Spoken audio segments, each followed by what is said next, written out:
Hello everyone, welcome back to Molly's Cozy Kitchen. Today we'll be making bastille, which is a sweet and savory Moroccan chicken pie. Let's get started.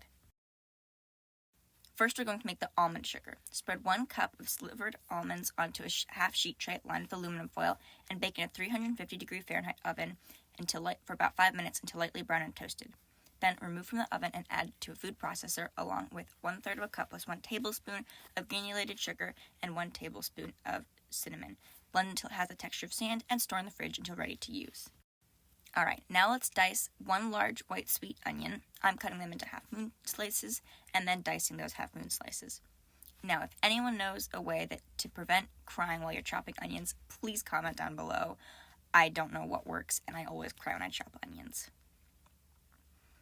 Alright, once you have all your onion diced up, you can set it aside and move on to the stove area. Alright, in a large saucepan or a Dutch oven, combine 1 tablespoon of butter and 1 tablespoon of olive oil. Add in the diced onion and cook for about 5 to 7 minutes until nice and golden and fragrant. Once the onions are cooked, you can add your spices. 4 cloves of garlic, 1.5 teaspoons of ground ginger, 1 tablespoon of ras el hanout, which is a Middle Eastern spice blend, and 1 teaspoon of cinnamon. Don't forget that freshly ground black pepper to taste. Mix everything up and cook it for just a few minutes until the spices get nice and toasty and the garlic is very fragrant. Then we're going to add in about 2.5 cups of chicken broth. Fresh and homemade would be, of course, preferred. And we're also going to add in 4 to 5 pounds of chicken meat. I prefer boneless, skinless chicken breast, but if you prefer thighs, then you can absolutely use that too. Make sure that the chicken meat is mostly submerged. Raise the heat to high, and once it reaches a rapid boil, turn the heat to a bare simmer and cover and cook. Cook it for about half an hour until it's fully cooked. At this point, we're going to remove the chicken set the heat to high so that the mixture can boil and reduce to about 1.5 cups. While this is boiling, let's prepare the chicken. Now, you can use 2 forks to shred the chicken, but actually I find that it's much easier to just use your clean hands because the chicken is so soft and tender, it will just fall apart. Break it into bite-sized pieces and remove any gristle or gross bits. Let's just quickly prepare the parsley for the filling. We're going to need about 1/2 cup of it. Freshly chopped is, of course, best. And I'm just getting it into a nice tight bundle and chopping it into pretty small pieces. Set aside. And let's move back to the egg filling.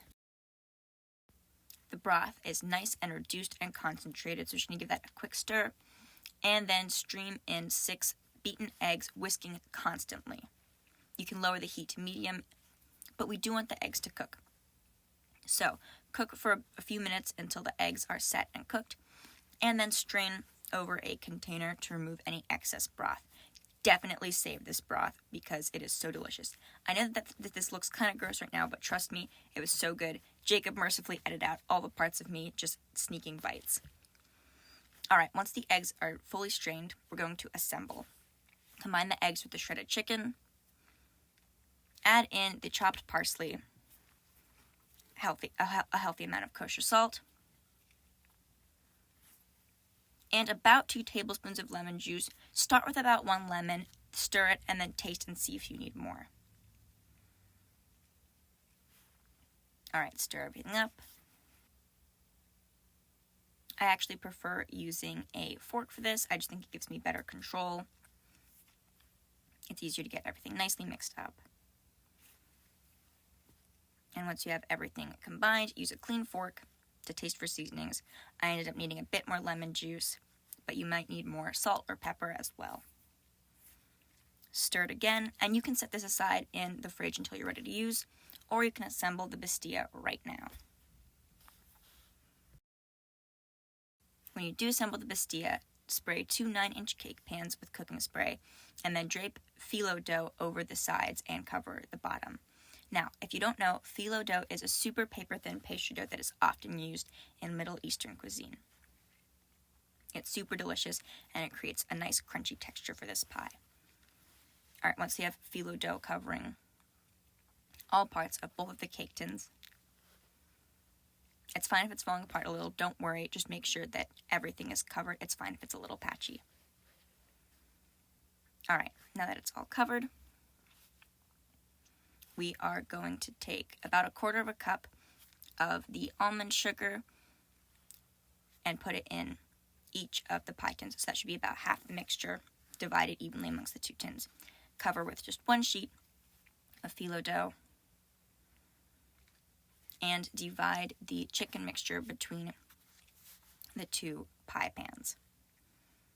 We want about half the mixture in both of them, and you don't have to measure this or weigh this. You can just kind of eyeball it and see if it's about half. Spread it evenly and cover with a little bit more of phyllo dough. I used 1 full package of phyllo dough. It is absolutely not worth it to make this at home. Please just buy some. Divide the remainder of the almond sugar between the 2 pie pans. That should be another 1/4 cup for each of them. And cover with a little bit more phyllo dough. Take the phyllo dough that has been draped over the sides and bring them in towards the middle, folding and crinkling them on each other. Make sure none of the chicken is showing, because then it will get dried out in the oven. Kind of make it a nice rustic crinkled texture. It will get super nice and crunchy in the oven. Spray it with some cooking spray so that it gets that nice craggle. And bake for 25 to 30 minutes in a 425-degree oven, Fahrenheit oven. Once it's out of the oven, sprinkle with powdered sugar and powdered cinnamon. Serve it hot and enjoy. It is sweet and savory and salty, crunchy and soft and delicious and flavorful. I hope you all get the chance to make this dish at home for yourselves. If you like this video, don't forget to like, subscribe, and click that bell for notifications. You can check out the full recipe at mollyscozykitchen.com. Thank you all so much for watching.